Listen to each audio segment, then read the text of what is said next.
Welcome to Echoes of Ihsan. We're doing a deep dive into Sahih Bukhari, Book 60, specifically the one focusing on the Prophet Muhammad's commentary on the Qur'an. It's like we've got a guidebook, right? Right. And it's written by the person who, got the original message. It really is fascinating. It's like a bridge between, the Quran and like how we're supposed to use it every day. These hadiths. I mean, Right. the things the Prophet said and did, they offer his, how do I put this? His interpretations, his explanations of the Quran's verses makes it like a gold mine of Islamic knowledge. So it's not just like, oh, here are the words, but like, what do they actually mean? Yeah. And how did the Prophet, live them? Exactly. Think of it like a puzzle, a really complex puzzle, but no picture on the box. Yeah. That's kind of what it's like to try to understand the Quran without the Prophet's commentary. And Book 60, it's like finding those missing pieces. Okay, I'm ready to put this puzzle together. Where do we even start? This book is like huge. Well, it all starts with a really, really important principle. We need to respond.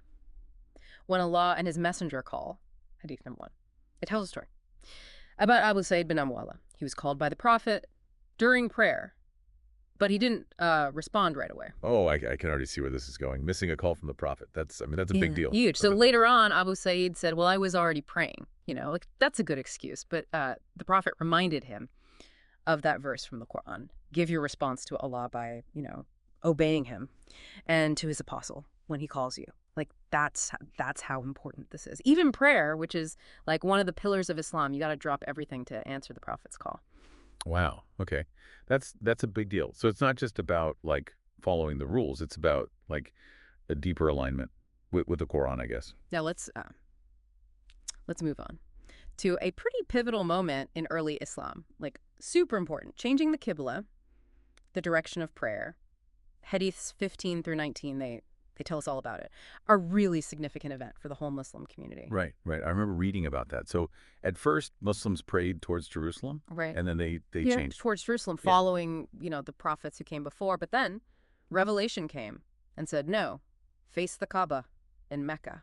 Yeah, and this wasn't just a like, oh, turned a little to the left kind of thing. This change, like the direction, it was huge, symbolically, theologically meant breaking away from old traditions. And it established the Kaaba, like the center of Islamic worship. Exactly. Imagine, you're Muslim back then. You've always prayed a certain way your whole life. And then boom, got to change. Must have been pretty challenging. Totally. Makes you realize that even like the most ingrained practices, they can change. Yeah. When it's, divine guidance says so. Shows how dynamic Islam is. Yeah. Adaptable. Hadith 16. It actually gives us like a personal story from Anas bin Malik. He was one of the last people alive who had prayed facing both Qiblas. Think about that. This change wasn't just like turning your body. It was about turning the whole community toward the heart of Islam. Makes you think, right, about how Islam developed over time. Speaking of the Kaaba, Hadith 11, it talks about the Prophet actually wanted to rebuild it on the same foundation that Prophet Abraham built it on. Rebuild it? Was there like something wrong with it? It wasn't about being, broken or anything. The Kaaba had been rebuilt so many times over the centuries. The Prophet, he wanted to take it back to the original, like how it was when Prophet Abraham, a really important figure in Islam, a monotheistic patriarch, he did the Kaaba with his son Ishmael. Rebuilding it like that, powerful symbol, historical, spiritual continuity, linking Islam back to like the very beginning. So it's about like legacy. Did he rebuild it? He didn't. Aisha, the Prophet's wife, asked him like, why not? And the Prophet said, if people weren't so new to Islam, if they weren't just coming out of the period of ignorance, he would have. But too much change, too fast.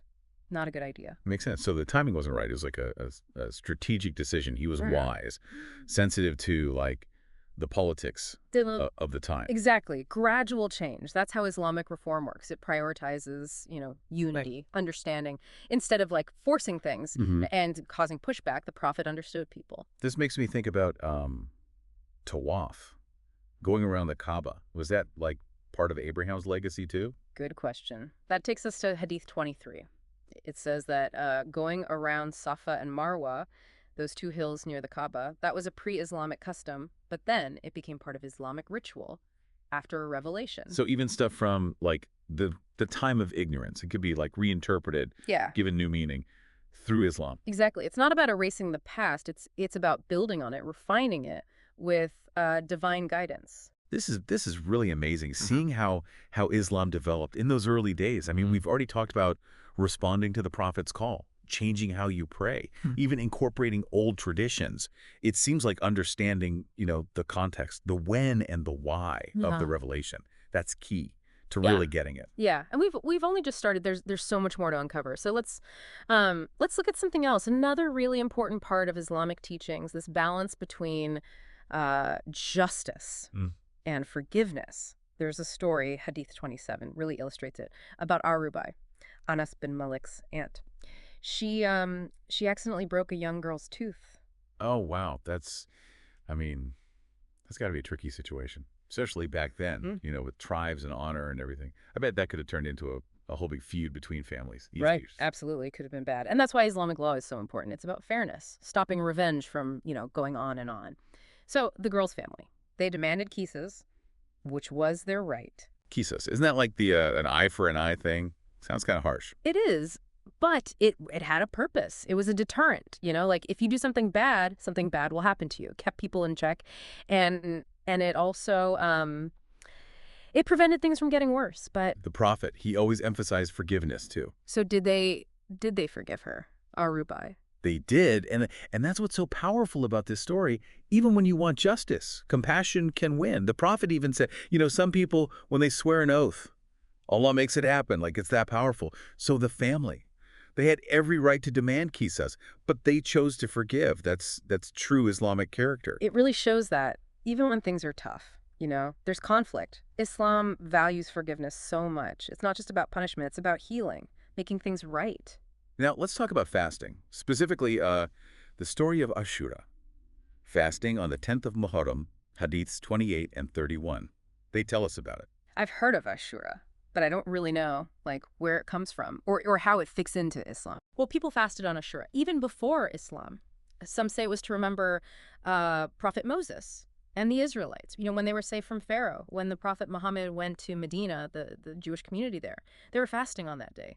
So he told the Muslims to fast too, at first. But then, after Ramadan became the month of fasting, Ashura became optional. Ah, so it changed. Kind of like the Qibla.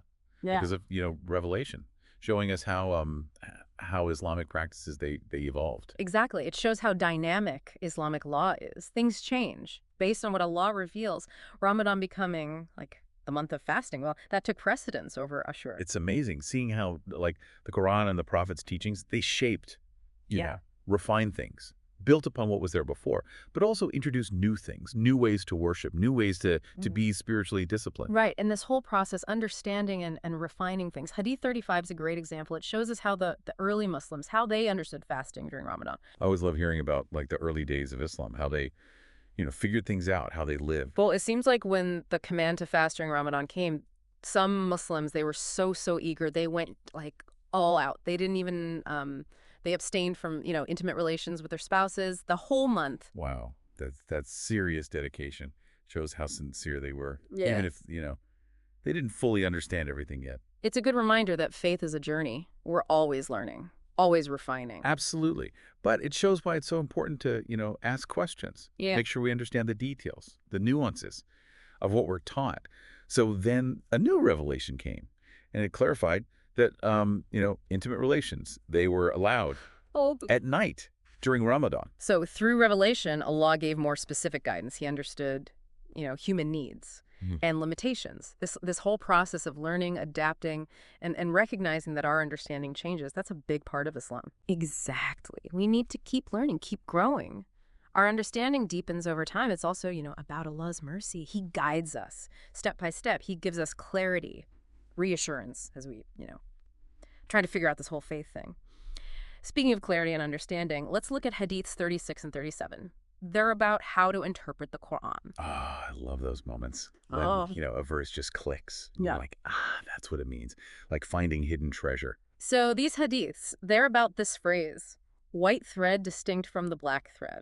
The Qur'an uses it to describe the beginning of dawn, when Muslims have to stop eating before they start fasting.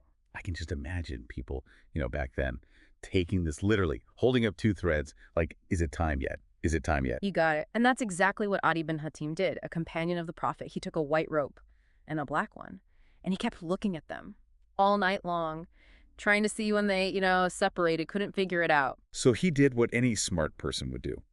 Went straight to the Prophet, asked for clarification. That's real commitment to understanding. And the Prophet.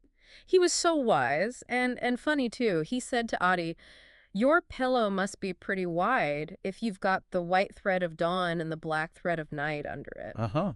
Okay. That's a good one. He was basically saying, dude, you're missing the point. Right. He was guiding Adi away from the literal towards the deeper meaning. He said, it's not about actual threads. It's about the darkness and the light when night becomes day. Oh, I see. It's about, like, looking at the world, the natural world, seeing that transition, that's your sign. Exactly. It's not about being super literal. It's about the essence, the message. And it shows, the Prophet's role as a teacher. He was patient. He explained things, even things that might seem simple. He wanted his followers to understand. Clearly, accurately, that's how the Islamic tradition stayed strong. Through generations. This next hadith, it's interesting. It shows us how even among the companions, the closest ones to the Prophet, they could disagree about legal stuff. It's a good reminder that Islamic law, it's not always, cut and dry. So what was the disagreement about? Hadith 55. It's about the iddah, the waiting period. For widows, pregnant widows. The question was, does the waiting period end when the baby is born?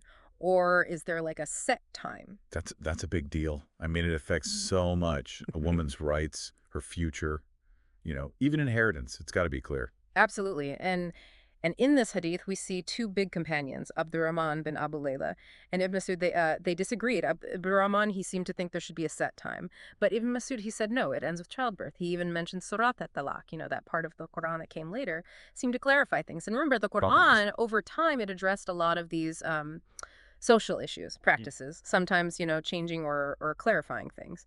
So even the companions closest to the Prophet, they didn't always agree, which I guess just shows that Islam is about, thinking, reflecting, analyzing, not just blindly following. Exactly. It encourages us to really dig deep into the Qur'an, the Hadith, to look at things from different angles, to keep learning and to have these conversations respectfully. It's a reminder that knowledge, it's a lifelong journey. It also shows how important our own minds are. Reasoning, thinking things through. The Qur'an and Hadith, they're the guides. But we got to use our brains too. Now let's switch gears a bit.